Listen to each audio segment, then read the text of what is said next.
Software engineer Vijaya Reddy కేసులో తాజాగా బయటకొచ్చిన CCTV ఫుటేజీలు ఈ మిస్టరీని మరింత గజిబిజిగా మారుస్తున్నాయి. తన కుమార్తెను హాస్టల్ నుంచి తీసుకువెళ్లే సమయంలో అక్కడ విజయారెడ్డి ప్రవర్తన, ఆ అమ్మాయి హావభావాలు చూస్తుంటే అప్పటి వరకు అక్కడ అసలు చావు అనే ఆలోచనే లేనట్టు కనిపిస్తోంది. హాస్టల్ రికార్డుల్లో సంతకం చేసి ఫార్మాలిటీస్ పూర్తి చేసి తన కూతుర్ని తీసుకెళ్తున్న సమయంలో ఆ అమ్మాయి ఎంతో ఉత్సాహంగా నవ్వుతూ కనిపించడం అందరినీ విస్మయానికి గురిచేస్తోంది. తన తల్లి తనను మృత్యువు వైపు నడిపిస్తోందని ఆ బిడ్డకు కనీసం అనుమానం కూడా రాలేదని ఆ విజువల్స్ స్పష్టం చేస్తున్నాయి. మీరు స్క్రీన్లో విజువల్స్ చూడొచ్చు. విజయారెడ్డి ఏదైతే పటాన్ చెరువులో తన కూతుర్ని హాస్టల్లో చదివిస్తున్నారో, తన కూతురు హాస్టల్లో ఉన్నప్పుడు ఆమెని రిసీవ్ చేసుకునేందుకు అంటే బయటకు తీసుకొచ్చేందుకు విజయారెడ్డి అక్కడికి వెళ్ళిన సందర్భంలో రికార్డైన సీసీటీవీ ఫుటేజ్ మనకు స్పష్టంగా కనిపిస్తుంది. విజయారెడ్డి చనిపోయే ముందు చర్లపల్లి రైల్వే స్టేషన్లో ఏ డ్రెస్సులో కనిపించిందో అదే డ్రెస్లో ఇక్కడ కనిపిస్తుంది.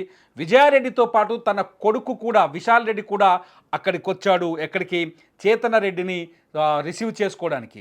విజయారెడ్డి సాయంత్రం 6 గంటలకి ఏదైతే చెంగిచెర్లలో హైదరాబాద్ శివారులోని బోడుపల్ సమీపంలో ఉన్న చెంగిచెర్లలో విజయారెడ్డి అక్కడి నుంచి కారు తీసుకొని మొదలైంది. అక్కడి నుంచి స్టార్ట్ అయ్యి మొదట తన కొడుకు గట్కేసర్లో ఒక ప్రైవేట్ రెసిడెన్షియల్ కాలేజీలో విశాల్ రెడ్డి చదువుకుంటున్నాడు. విశాల్ రెడ్డి దగ్గరికి వెళ్ళింది.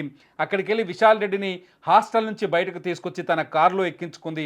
ఆ తర్వాత ఆ విశాల్ రెడ్డిని కారులో ఎక్కించుకొని కూతురుని తీసుకొని ఎలా ఔటర్ రింగ్ రోడ్ నుంచి వెళ్ళిందో, హైదరాబాద్ నుంచి మధ్యలోంచి వెళ్ళింది అనేది ఇంకా పోలీసులు కన్ఫర్మ్ చేయాలి.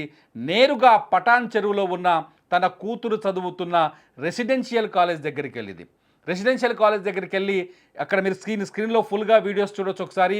రెసిడెన్షియల్ కాలేజ్ దగ్గర కూతురు కోసం అంటే తన కూతుర్ని పిలిచేందుకు రిసెప్షన్లో మాట్లాడింది. ఆ తర్వాత కూతురు కోసం వెయిట్ చేసింది.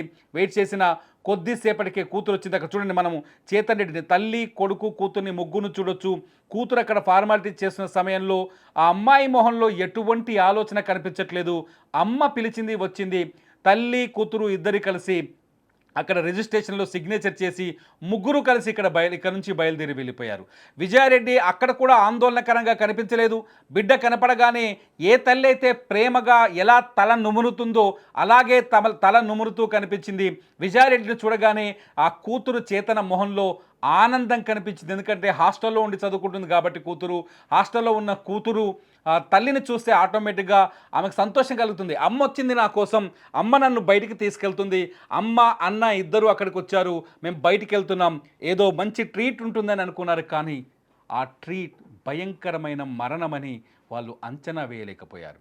నిజంగా ఆ కూతుర్ని ఇక్కడి నుంచి తీసుకెళ్ళిపోతున్న సీన్, ఆ విజువల్ చూస్తుంటే కళ్ళ వెంట నీళ్ళు వస్తున్నాయి. మహాతల్లి విజయారెడ్డి, ఎందుకమ్మా నువ్వు ఇంత పెద్ద దారుణానికి ఒడిగట్టావని బతుకుంటే ప్రశ్నించేదేమో నేను ప్రశ్నించాలనిపిస్తోంది ఆమెని. ఎందుకు తల్లి నువ్వు ఇంత దారుణమైన ఇంత భయంకరమైన నిర్ణయం తీసుకున్నావు? బంగారం లాంటి ముత్యాలు లాంటి నీ ఇద్దరు పిల్లల్ని కూడా పొట్టన పెట్టుకునే ప్రయత్నం చేశావని అడగాలనిపిస్తోంది. విజయారెడ్డి మరణం ఇప్పటికీ మిస్టరీగానే ఉంది. కారణం ఏంటో తెలియదు. సరిగ్గా 60 పదాలలో రాసిన సూసైడ్ నోట్ తప్ప ఇంకేమీ దొరకలేదు. విజయారెడ్డి కేసులో ఇంతవరకు పోలీసులకు ఏమీ దొరకలేదు. ఆమె ఫోను ల్యాప్టాప్ అంతా పోలీసుల దగ్గర ఉంది. వాళ్ళు ట్రాక్ చేసే ప్రయత్నం చేస్తున్నారు. ఎవరైనా బెదిరింపులకు పాల్పడ్డారా, లేకపోతే ఇంకేదైనా సంఘటన ఉందా అని విచారించే ప్రయత్నం చేస్తున్నారు. కానీ ఇప్పటి వరకు ఆ క్లారిటీ కూడా రాలేదు. ఈ విజువల్ హాస్టల్లో విజయారెడ్డి కూతురు చదువుకుంటున్న రెసిడెన్షియల్ కాలేజీలో హాస్టల్లో రిసెప్షన్లో ఉన్న సీసీటీవీ ఫుటేజ్ని మనం చూస్తున్నాం. సీసీటీవీ ఫుటేజ్లో చాలా స్పష్టంగా కనిపిస్తుంది. విజయారెడ్డి హాస్టల్ లోపలికి వచ్చి అక్కడ ఫోన్ చెక్ చేసుకుంటూ ఉన్నారు. ఫోన్ చూస్తున్న కొద్దిసేపటికే తన కూతురు చేతన్ రెడ్డి వస్తుంది. చూడండి ఒకసారి, కూతురు చేతన్ రెడ్డి అక్కడికి వచ్చి తల్లిని కలవగానే ప్రేమగా ఆమెని దగ్గరికి తీసుకుంది. ఆ తర్వాత కూతురు వెళ్ళి నేను బయటికి వెళ్ళాలని అక్కడ రిసెప్షన్లో పర్మిషన్ అడిగిన తర్వాత మళ్ళీ తల్లి దగ్గరికి వెళ్ళి కాసేపు కూతురు మాట్లాడింది. ఈలోపు కొడుకు విశాల్ రెడ్డి కూడా అక్కడికి వచ్చాడు. చెల్లితో మాట్లాడాడు, అమ్మతో మాట్లాడు. మళ్ళీ కూతురు చేతన్ అక్కడ వచ్చి మళ్ళీ రిసెప్షన్లో అక్కడ ఉన్న వాళ్ళు చెప్పే ఇన్స్ట్రక్షన్స్ని ఫాలో చేయమని చెప్పారు. వాళ్ళు మళ్ళీ తిరిగి వాళ్ళ మమ్మీకి ఎక్స్ప్లెయిన్ చేసింది, మమ్మీ ఇక్కడ ఇన్స్ట్రక్షన్ ఫాలో చేయాలని. ఆ తర్వాత కొడుకు మొహంలో చెమటుంటే తల్లి తన చున్నీతో తుడిచింది. మళ్ళీ కాసేపు వాళ్ళు ముగ్గురు అక్కడే కూర్చొని మాట్లాడుకున్నారు. ఆ తర్వాత చేతనారెడ్డి రిసెప్షన్ దగ్గరకు వచ్చిన తర్వాత ఎగ్జిట్ పాస్కు సంబంధించిన వివరాలు తీసుకున్నారు.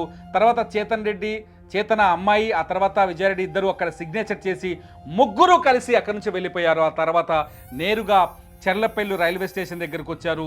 చెర్లపల్లి రైల్వే స్టేషన్లో చాలాసేపు అక్కడ తిరిగిన తర్వాత రాత్రి 1 గంటల తర్వాత ముగ్గురు కలిసి ఒక గూడ్స్ రైలు ఎదురుగా నిలబడి కౌగిలించుకొని నిలబడి ముగ్గురు ప్రాణాలు వదిలేశారు.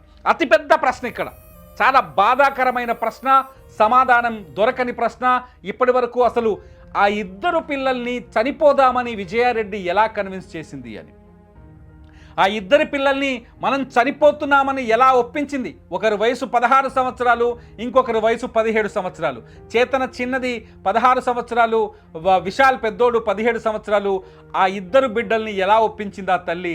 ఏ మాటలు చెప్తే ఆ పిల్లలు చావుకు అంగీకరించారు? ఎలా కన్విన్స్ చేస్తే ఆ తల్లి మాటలు విని నమ్మారు? ఆ తల్లి చెప్పిన మాటలు వాళ్ళని కూడా ఎందుకు బాధకు గురి చేసినాయి? సాధారణంగా ఒక మనిషి చనిపోవాలి అనుకున్నప్పుడు ఏదో ఒక ఎమోషన్ ఖచ్చితంగా ఉంటుంది. ఇక్కడ కూడా ఎమోషన్ ఉంది. ఆ ఎమోషన్ ఏంటనేది బయటకు రావాల్సిన అవసరం ఉంది. అది బెదిరింపులా, లేకపోతే ఎవరైనా బ్యాక్ అండ్ బ్లాక్మెయిల్ చేశారా, లేకపోతే మూడో వ్యక్తి ప్రమేయం ఉందా అనేది ఇక్కడ తేలాల్సి ఉంది. ఇంకా ఇంతవరకు తేలలేదు. దానిపైన విచారణ జరుగుతుంది. మీరు రైల్వే స్టేషన్లో వీడియో చూస్తున్నారు.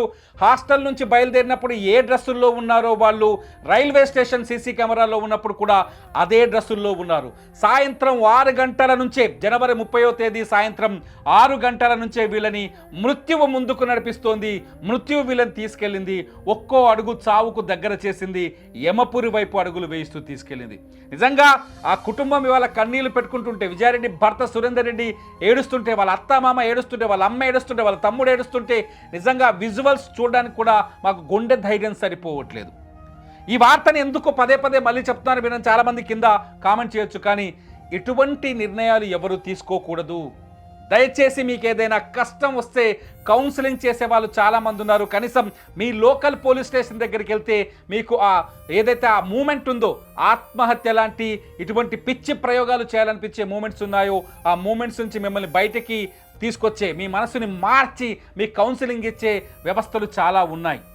దయచేసి ప్రాణాలు తీసుకోవాలనే ఆలోచన చేయకూడదనే ఉద్దేశంతో విజయారెడ్డి కథను మళ్ళీ చాలామందికి, ప్రతి ఒక్కరికి ప్రతి నిమిషం అర్థమయ్యే విధంగా చెప్పే ప్రయత్నం చేస్తున్నాం. బంగారంలా ఉన్నారు చూడండి. వాళ్ళని ఆ ఫోటోలో చూస్తుంటే బాధ కలుగుతోంది. కష్టపడి చదువుకున్నారు. విజయారెడ్డి ఫ్యామిలీ బ్యాక్గ్రౌండ్ మీకు చెప్తే మీరు కన్నీళ్ళు పెట్టుకుంటారు. ఎందుకంటే ఆమె భర్త సురేందర్ రెడ్డి కావచ్చు, వాళ్ళ తల్లిదండ్రులు కావచ్చు, చాలా దూర ప్రాంతం నుంచి ఈ ప్రాంతానికి ఏదైతే యాదాద్రి భువనగిరి జిల్లా బీబీ నగర్ మండలం ఆ గూడూరు పరిసర ప్రాంతాల్లో వాళ్ళు అక్కడ సెటిల్ అయి ఉన్నారు. వాళ్ళు కష్టపడి జీవితాన్ని పైకి వచ్చారు, కష్టపడి చదువుకున్నారు. భర్తకు మంచి ఉద్యోగం ఉంది, విజయారెడ్డికి మంచి ఉద్యోగం ఉంది, తల్లితో హ్యాపీగా ఉంది, తమ్ముడితో హ్యాపీగా ఉంది, పిల్లలు చాలా హ్యాపీగా చదువుకుంటున్నారు. మొన్నే విజయారెడ్డి కూతురు చేతన ఎవరైతే చనిపోయారో ఆ అమ్మాయి జేఈ మెయిన్స్ ఎగ్జామ్ కూడా రాసింది. దుబాయ్ నుంచి వాళ్ళ ఫాదర్ ఫోన్ చేసి, అమ్మా నువ్వు ఎగ్జామ్ ఎలా రాసావు అంటే, చాలా బాగా రాశాను నాన్న అని చెప్పింది. ఇవన్నీ జరిగే ఎంత సంతోషకరమైన ట్రాక్ నడుస్తున్న సమయంలో సడన్గా వాళ్ళ లైఫ్లు టర్న్ అయ్యాయి రైల్వే పట్టాల వైపు, చెర్లపల్లి రైల్వే స్టేషన్లోని రైల్వే పట్టాల వైపు. మరణం మృత్యు శకటంలా దూసుకురాలేదు, వీళ్ళనే మరణం ఆ మృత్యు శకటం వైపు, ఆ గూడ్స్ రైలు వైపు తీసుకెళ్ళింది. ముగ్గురు వెళ్ళి ఒకరినొకరు హత్తుకొని ఆ ట్రైన్ ముందుకు నిల్చున్నారని పైలట్ చెప్పిన మాటలు వింటుంటే మనకు అర్థమవుతుంది. పైలట్ ఇచ్చిన స్టేట్మెంట్ ఆధారంగా మనకు అర్థమవుతుంది. పోలీసులు చెప్తున్న మాటల ప్రకారం అర్థమవుతుంది ఎందుకు విజయారెడ్డి ఆత్మహత్య చేసుకుంది. ఇప్పటికే అంతు చిక్కట్లేదు. మానసిక నిపుణులు ఎవరైతే డాక్టర్లు ఉంటారో అటువంటి వాళ్ళతో మేము మాట్లాడించే ప్రయత్నం చేశాం. సుమన్ టీవీలో చాలా వీడియోస్ ఉన్నాయి. మేము చేసిన ఇంటర్వ్యూలు కానీ, మానసిక నిపుణులని మేము వాళ్ళ ఒపీనియన్ తీసుకున్న ఇంటర్వ్యూస్ చాలా ఉన్నాయి, మీరు చూడొచ్చు. అసలు ఈ తల్లికి చనిపోవాలనే ఐడియా ఎందుకు వచ్చింది, ఆలోచన ఎందుకు వచ్చింది, ఎందుకు 6 గంటలకు మొదలై, 6 అంటే సాయంకాలం 6 గంటలకు మొదలై అర్ధరాత్రి 1:25 వరకు చనిపోవాలనే అదే థాట్తో ఎలా ఉండగలిగింది? అంత పెద్ద కష్టం ఏంటి, అంత పెద్ద బాధ ఏంటి, ఎందుకు ఆ తల్లిని అంతసేపు, ఆ విజయారెడ్డిని, ఆమె ఇద్దరు పిల్లల్ని అంతసేపు చచ్చిపోవాలనే ఆలోచనలోనే ఉంచింది? ఆ సంఘటన ఏంటి అనేది ఇక్కడ మనకు అంతు చిక్కడం లేదు. విజయారెడ్డి మాత్రం ఖచ్చితంగా తప్పు చేసింది. ఎందుకు తప్పు చేసిందంటే, కష్టం ఎంతదైనా కావచ్చు, ఖచ్చితంగా తప్పు చేసింది. తనతో పాటు తన ఇద్దరి పిల్లల్ని తీసుకొని చనిపోయి అతిపెద్ద మిస్టేక్ చేసింది.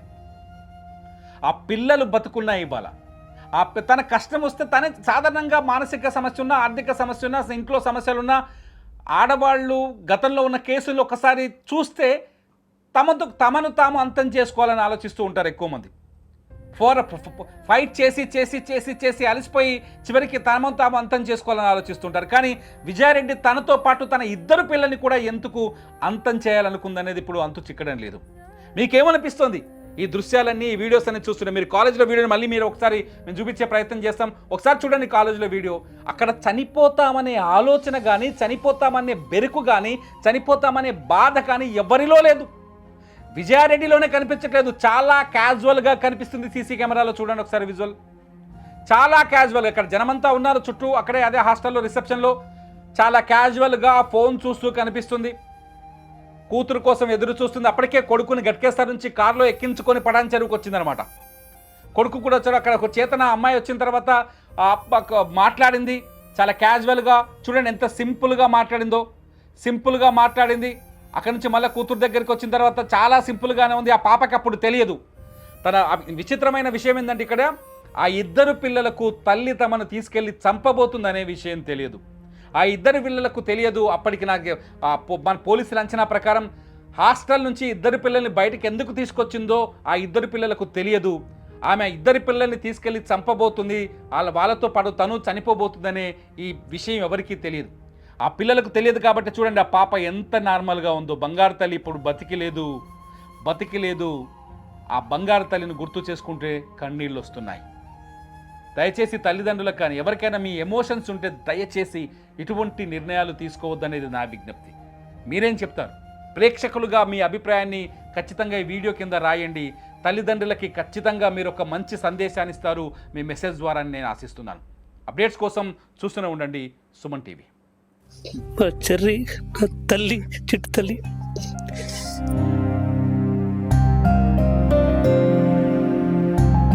జీవితంలో నాకు వదిలిపెట్టి వెళ్ళిపోయారు అందరు. నేను ఎవరు ఇష్టపడ్డానో వాళ్ళు లేరు.